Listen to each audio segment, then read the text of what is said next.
ইউরোপীয় ফুটবলের সবচেয়ে বড় মঞ্চে হাই ভোল্টেজ এক লড়াই। চ্যাম্পিয়ন্স লিগ সেমিফাইনালের প্রথম লেগে মুখোমুখি হচ্ছে দুই হেভিওয়েট, অ্যাটলেটিকো মাদ্রিদ ও আর্সেনাল। মাদ্রিদের এস্তাদিও মেট্রোপলিটানোতে নিজেদের মাঠে নামছে অ্যাটলেটিকো। ডিয়েগো সিমিওনের দল এবার ভিন্ন রূপে, রক্ষণে নয় আক্রমণেই তাদের জোর। এই মৌসুমে ইতিমধ্যেই 34 গোল করেছে তারা, যা ইউরোপের ইতিহাসে নিজেদের সেরা পারফরমেন্স।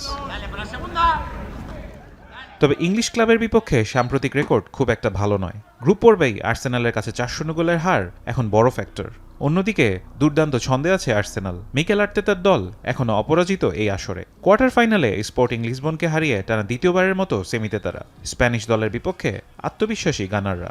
শেষ 7 ম্যাচেই জয় তাদের দিচ্ছে বাড়তি আত্মবিশ্বাস। দুদলেই আছে ইনজুরি চিন্তা। পাবলো ব্যারিওস হ্যামস্ট্রিংয়ে, হোসে গিমেনেজ পড়েছেন মাসেল ইনজুরিতে। এছাড়া অ্যাডামোলা লুকমান ও ডেভিড হ্যাঙ্কো আছেন ইনজুরি শঙ্কায়। তবে বড় ম্যাচে তারকারাই গড়ে দিতে পারে ম্যাচের ভাগ্য। সাকা, গ্রিজম্যান, আলভারেজ সবাই থাকবেন লাইমলাইটে। প্রথম লেগ হওয়ায় ম্যাচটা হতে পারে কৌশলী ও সতর্ক।